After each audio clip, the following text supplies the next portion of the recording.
Hello guys, I am Nikki और आप देख रहे हैं अपने YouTube channel IQ students point.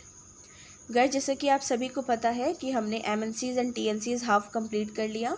सो आज की वीडियो में हम इस टॉपिक को बिल्कुल कंप्लीट कर लेंगे एंड नेक्स्ट क्लास से हम आपकी नेक्स्ट यूनिट स्टार्ट कर देंगे। सो वहाँ से जैसे हमने लास्ट टाइम छोड़ा था वो वीडियो में इससे पहले वाली क्लास में आपको प्रोवाइड है। आज की क्लास हम बहुराष्ट्रीय कंपनियों की किस्म से करेंगे, उनकी वैरायटीज़ किस किस तरीके की हैं। ठीक है कि आपको यहाँ पर मैंने दो तरीके की वैरायटीज़ बताई हैं। सबसे पहली है बहुराष्ट्रीय निगम का प्रभुत्व और दूसरी है विदेशी पूंजी का उद्योग अनुसार आवंटन। अब सबसे पहले हम देखते हैं बहुराष्ट्रीय निगम का प्रभुत्व। तो देखो जी, बात ये आती है कि बहुराष्ट्रीय निगमों का भारतीय अर्थव्यवस्था पर बहुत प्रभुत्व रहता है। ठीक है, और 1960 और 1970 के टाइम पर पूरा टोटल जो हमारी इकोनॉमी देखी गई 53.7% देखी गई। और 1966 के आधे टाइम पर भारत में टोटल 112 कंपनियों का रिकॉर्ड बन गया था, जिसने टोटल 10 करोड़ रुपए कमाए थे, 10 करोड़ रुपए का मुनाफा करा था। ठीक है कि मतलब इतने ही कम टाइम में कि मतलब 1960 और 70 के बीच का 66 का टाइम में इतना भारत में 112 जो कंपनीज थी उन्होंने 10 करोड़ जो थे वो मुनाफा हासिल करा। इनमें से 48 कंपनी जो थी वो तो विदेशी कंपनियों की शाखाओं से बिलोंग करती थी। ठीक है, और साथ में इसके अलावा जो 14 कंपनियां थी वो ऐसी थी जहां पर विदेश पूंजी की बहुत ज़्यादा मात्रा में एक तरीके से निवेश किया जाता है और जिन्होंने अपने काम को ही एक तरीके से विदेशी ऋण में यूज़ करा था। ठीक है कि मतलब एक तरीके से ये वाली बात आ गई कि भाई अपना नुकसान नहीं करा कुछ भी करके, अपना माल भी खुद बनाया, बेचा। जैसे कि अब जब बेचने की बारी आई तो बीच में से बिचौलियों को हटाकर खुद बेच दिया, तो वो बिचौलियों वाले पैसे भी बच गए। तो वो वाली चीज़ इन्होंने करी थी। ठीक है, जो मैक्सिमम विदेशी कंपनियां थी। अब बात आती है और आगे की, तो संजीव चौधरी ने MNCs के वित्तीय साधनों के संबंध में 1956 और 75 के टाइम तक के बारे में पढ़ा था। फिर इसको पढ़ने के बाद उन्होंने सैंपल्स को इकट्ठा किया और 50 तरीके के सैंपल्स को इकट्ठा करने के बाद बाहर की जो हमारी विदेशी शाखाएं थीं उनको 1975 में पॉइंट आउट करा कि हाँ जी ये सारी चीज़ें, जैसे कि मतलब सब कुछ करने के बाद उन्होंने एनालाइज करा, पॉइंट आउट करा, सब चीज़ों को देखा और सेपरेट करा। ठीक है, क्योंकि अब देखो जहाँ पैसों का मामला आता है, सब चीज़ों का मामला, उस चीज़ में हर चीज़ को डिवाइड करना, अपनी अपनी जगह पर रखना, एनालाइज करना, सब चीज़ें बहुत ज़्यादा ज़रूरी होती हैं।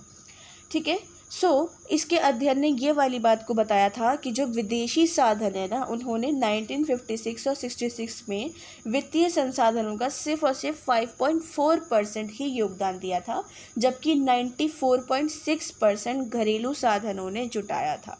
तो भाई ये वाली बात को रखा गया था सामने कि अब एक चीज़ होती है उसको पढ़ना बहुत ज़रूरी, समझना बहुत ज़रूरी होता है, तो उस चीज़ को ही। ठीक है जी, फिर 1990 के टाइम आया और उसमें लगभग 37 का हज़ार मतलब 1000 का ही MNCs के वो थे सारे इंटरनेशनली इकोनॉमिक वो देखे गए थे विदेशी संबंध। ठीक है, तो वो सारे उसमें ये पता लगा कि डोमिनेशन ऑफ MNCs का ये जो पूरा प्रोसेस चल रहा है कि हाँ अब ना ये चीज़ मतलब ग्रो सी हो रही है, आगे बढ़ रही है। लोग जो हैं MNCs एंड TNCs में पार्टिसिपेट अच्छे से कर रहे हैं और दिन भर दिन और ईयर टू ईयर सब चीज़ें हमारा प्रोसेस पूरा बढ़ता जा रहा है। जो MNCs का कुल घरेलू उत्पाद है उसका पूरा भाग इस समय ना 24.2% हो गया है और MNCs का कुल भाग पूरा 1992 में 5734 बिलियन के आसपास का कुछ ऐसा ही था। ठीक है, सेकंड पॉइंट है हमारा विदेशी पूंजी का उद्योग अनुसार आवंटन। ठीक है, industry licensing allocation of foreign capital. अब भैया इसके अंदर क्या चीज़ आई कि 1979 और 80 के टाइम आया और MNCs और TNCs की जो शाखाएं थी उसके अंदर बहुत बहुत इम्पॉर्टेंट चेंजेस आने लगे थे। ठीक है, जो हमारे बागान और खनन जैसे विदेशी निवेश थे उसमें 1980 के टाइम पे 19.7% से चीज़ें घटकर बिल्कुल 2.2% हो गई थी।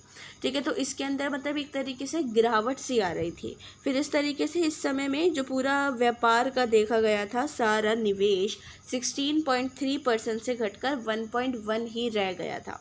तो इसके उल्टा ही जो निर्माण के निवेश में हमें प्रॉफिट हासिल हुआ वो 1990 का टाइम में हुआ और 49.2% था, और 1948 में इसका भाग दोबारा गिरा और 26.7% हो गया।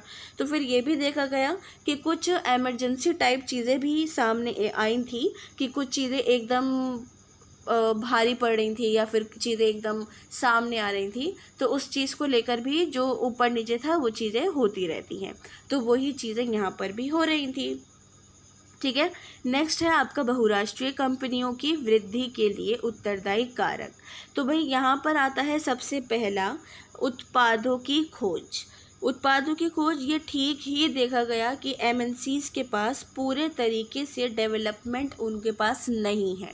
ठीक है, अब उत्पादों की खोज, अब जैसे कि आपको कोई चीज़ बनानी है, पेन बनाना है, तो पेन बनाने के लिए पेन की बॉडी है, पेन का कैप है, पेन की इंक है, उसके लिए मशीन चाहिए, टेक्निक्स चाहिए, तो वो सारी चीज़ें आपके पास होनी चाहिए, तभी तो आप बना पाओगे ना। तो उत्पादों की खोज के लिए ये देखा गया कि एमएनसीज के पास ना प्रॉपर तरीके से डेवलपमेंट उनका नहीं है, अभी उनके पास इतनी चीज़ें नहीं हो पा रही हैं, तो इसलिए वो नए उत्पाद के डेवलपमेंट के लिए और सब चीज़ों को बनाने के काम में बहुत ज़्यादा व्यस्त हैं, बहुत बिजी हैं। तो जो हमारी राष्ट्रीय कंपनियां हैं उनकी तुलना के उनके पास उत्पादन वगैरह सब बेहतर तरीके से हो सकते हैं और होते भी हैं, क्योंकि एक चीज़ कभी भी उसका डेवलपमेंट नहीं रुकता, चाहे वो कोई भी चीज़ हो। ठीक है, तो उस चीज़ के डेवलपमेंट के लिए दिए गए कि उत्पादों की खोज उन्होंने अपनी नहीं रोकी, कि उसके वृद्धि के उत्तरदायी कारक में सबसे पहला कि अगर वो अच्छे हैं, बेहतर है, तो उन्होंने अपने आप को बेहतरीन बनाने के लिए कोई कमी नहीं छोड़ी है। सेकेंड है बाजार चेष्टाएँ। ठीक है, मार्केट सुपीरियॉरिटी में देखा गया कि एमएनसीज को एक तरीके से राष्ट्रीय फर्मों की तुलना में बहुत ज़्यादा बाजार श्रेष्ठता मिली, जैसे माल गोदाम की सेवाएं मिली, बाज़ार में बढ़ोतरी मिली, विश्वसनीय बाजार सूचना की हाँ भाई जो हमारा ये बाज़ार व्यापार है, पूरा पूंजीवाद सब कुछ जो चल रहा है उस सब के अंदर थोड़ा सा बिलीव मिला, एक तरीके से ट्रस्ट करने के लिए, कि क्योंकि इन चीज़ों में ट्रस्ट नहीं हो पाता है, तो इन लोगों को एक तरीके से अपने डेवलपमेंट करने के लिए जो हमारी वृद्धि के लिए उत्तरदायी कारक माने गए, बाजार चेष्टा को इसलिए ही हमारा कारक सबसे दूसरा माना गया है। तीसरा है हमारा प्रौद्योगिकीय चेष्टाएं। ठीक है, प्रौद्योगिकीय चेष्टाओं में है हमारा ये चीज़ कि टेक्निक्स सबसे पहले रखी गई सामने, कि टेक्निक्स की वजह से हमारी एमएनसीज एंड टीएनसीज जो हैं वो बहुत आगे बढ़ी, क्योंकि एक चीज़ को बनाने के लिए हमें टेक्निक भी चाहिए। अगर हमें पेन बनाना है तो उसके लिए भी हमारे पास मशीन होगी, मशीन हमारी टेक्निक से बनेगी। हो सकता है कि हमारे पास उन मशीनों को हटाकर कोई और टेक्निक हो, तो हम उसके ज़रिए भी अपने पेन को प्रॉपर तरीके से और अच्छे तरीके से बना सकते हैं। चौथी चीज़ है बाज़ार का विस्तार।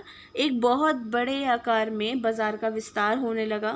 एमएनसीज एंड टीएनसीज ने अपने आप को और और अपने आप को डेवलप करना शुरू कर दिया। ठीक है, कि भाई अब ये होने लगा कि हाँ, इस हमारी एक चीज़ की जो मांग है, डिमांड है, वो बहुत ज़्यादा होने लगी है, तो बाज़ार का विस्तार इनके पास ज़्यादा होने लगा कि हाँ, एक चीज़ अगर हम जैसे कि कोका कोला आप लो, पेप्सी लो, कोल्ड ड्रिंक्स में, सब चीज़ों में, ठीक है, तो पेप्सी में कोका कोला और हमारी थम्स अप है या फिर फैंटा है या लिम्का है, ये चार जो फ्लेवर्स हैं हमारे बहुत ज़्यादा चलते हैं, कि एक इंसान भी अगर 2-2 गिलास 3-3 गिलास पिएगा तो एटलीस्ट 5 लोगों के अंदर 2 बॉटल्स तो चाहिए ही होंगी, इनफैक्ट 3 बॉटल्स। तो उन सब को लेकर कि इनको ये हुआ कि हाँ, बाज़ार का विस्तार, हमारी चीज़ों की डिमांड हो रही है, लोग मांग रहे हैं, तो इसका भी एक उत्तरदायी कारक ये माना जाता है। पांचवा है हमारा वित्तीय चेष्टाएं। वित्तीय चेष्टाओं में क्या हुआ कि जो एमएनसीज का वृद्धि का एक कारण था, वो राष्ट्रीय कंपनियों की तुलना में अपना फाइनेंशियली चीज़ों को सामने रखे, जैसे बाज़ार एक बहुत सरल पहुंच उनके लिए बन गया, एक इंटरनेशनली आदान प्रदान करना उनके लिए काफ़ी ईजी हो गया। ठीक है, भारी वित्तीय साधन उन्होंने बेचने खरीदने शुरू कर दिए, कि अब जब कोका कोला एक इंसान 2 गिलास पी रहा है तो 5 लोगों में 2 बॉटल्स 3 बॉटल्स होना आम बात है। ठीक है, अब उसके लिए कि उनको ये पता है कि अगर पार्टी में कोल्ड ड्रिंक रखी जाएगी तो लोग और डिमांड करेंगे, हमने बनाई ही ऐसी चीज़ है कि हाँ, उसकी डिमांड होगी ही होगी, तो उसके लिए वित्तीय चेष्टाएं कि उनको फाइनेंशियली सुपीरियॉरिटी बहुत ज़्यादा मिलने लगी, एक चीज़ बनाने पर उनको उस पर मुनाफा, उस पर फ़ायदा बहुत ज़्यादा होने लगा। नेक्स्ट है आपका बहुराष्ट्रीय कंपनियों का महत्व। ठीक है, बहुराष्ट्रीय कंपनियों के महत्व को लेके कि इनकी इम्पोर्टेंस क्या है, इसके लिए एमएनसीज ने एक इंटरनेशनली क्रांति रखी। ठीक है, क्रांति का उन पर बहुत प्रभाव पड़ा, तो यही कारण बना कि हमारे एमएनसीज और टीएनसीज ने अपने ट्रेडिशनल चीज़ों को पीछे कर दिया और ख़त्म कर दिया। उन्होंने कहा, जैसे होता है ना, कंजर्वेटिव लोग कहते हैं कि भाई ट्रेडिशन जो चलते आ रहे हैं वही रहेंगे, ऐसा कुछ नहीं रखा उन्होंने कहा कि जो हमारा ट्रेडिशन था, अगर हमें आगे डेवलप करने से रोक रहा है तो उसको ख़त्म करो, और उन्होंने उसको ख़त्म करा। तो इनका महत्व सबसे पहला हमारा ये देखा जाता है, शेष तकनीकों का स्थानांतरण। ठीक है, जैसे कि सभी को अभी मैंने बताया कि अंडर डेवलपिंग कंट्रीज़ जो है हमारी पिछड़ी हुई कंट्रीज़ हैं, अपने ही बलबूते पर डेवलपमेंट करना, सभी सिचुएशंस को संभालना उनके लिए पॉसिबल नहीं है, तो वो आउट ऑफ कंट्री या फिर एमएनसीज टीएनसीज के ज़रिए सामान खरीदेगी और अपने सामान खरीदने बेचने से अपना ऐसा पूरा प्रोसेस चलाएगी।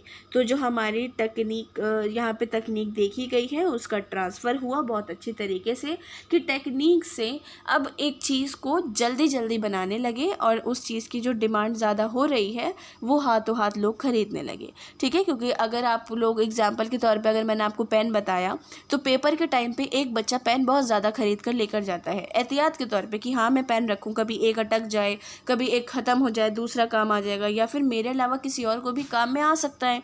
तो वो वाली चीज़ों को लेकर यहाँ पर इनकी चीज़ कि तकनीक का स्थानांतरण, उन्होंने ट्रांसफ़र करा टेक्निक को और अपनी ट्रेडिशनल चीज़ों को ख़त्म करके उसको आगे बढ़ाया और बोला कि हाँ हम और तरीके से इसको हेल्पफुल बना सकते हैं।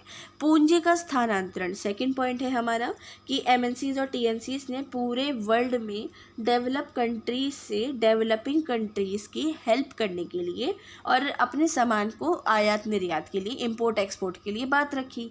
ठीक है, अब जैसे कि इंडिया के अंदर कोका कोला की कंपनी, कोका कोला है, नेस्ले की कंपनी की सारी चीज़ें हैं, सभी चीज़ें हमारी बाहर की हैं। ठीक है, तो उस चीज़ को देखते हुए कि भाई उन लोगों का तो प्रॉफिट हो रहा है ना, यहाँ पर मैगी की मांग कितनी ज़्यादा होती है, हर बच्चा मैगी 2-2 पैकेट 4-4 पैकेट खा जाता है। ठीक है, नुकसान खैर उनको हो रहा है, लेकिन उनकी तो चीज़ बिक रही है ना, वो मैगी जो बना के बेच रहे हैं वो उनकी बिकी। अब एक बच्चा अगर 10 वाला 20 वाला बड़ा वाले 2-2 पैकेट भी खरीद लेता है तो उससे प्रॉफिट उनको हुआ कि एक ही फैमिली के अंदर बहुत सारे पैकेट जा चुके हैं। तो वो वाली चीज़ की पूंजी का स्थानांतरण भी बहुत ज़्यादा कैपिटल का होने लगा। उनको ये हुआ कि हाँ ठीक है, अगर निर्यात हो रहा है तो आयात भी होगा ही होगा। नेक्स्ट है हमारा संयोजन प्रभाव। संयोजन प्रभाव के अंदर क्या चीज़ देखी गई कि अंडर डेवलपिंग कंट्रीज़ के पास बाकी उद्योगों के साथ संयोजन प्रभाव बनाने का बहुत ही ज़्यादा एक इम्पॉर्टेंस मानी गई। ठीक है, जो एमएनसीज और टीएनसीज हैं उन्होंने बाकी देशों के साथ संयोजन करा, मतलब आपस में कोऑर्डिनेशन बनाया कि हाँ हम आपको इतने % पे ये देंगे, इतने % पे आपका भी मुनाफा होगा, हमारा भी मुनाफा होगा, एंड ये वाली चीज़ें सामने रखी गई। तो उन्होंने जो एक लिंकेज इफेक्ट देखा गया है कि उन्होंने संयोजित करा, उद्योगों में रचनाएं करी, सहायताएं करी, बाकी पिछड़े किस्मों को, पिछड़े तरीके की चीज़ों को पीछे करा, ख़त्म करा, तो उससे इनको काफ़ी ज़्यादा एक इम्पॉर्टेंस मिली और इनकी चीज़ों में बढ़ोतरी हुई। ओके स्टूडेंट्स, सो आपका जो ये एमएनसीज एंड टीएनसीज वाला टॉपिक है यहाँ फिनिश हो गया है। इसका मतलब है कि आपकी सेकंड यूनिट फिनिश हो गई है।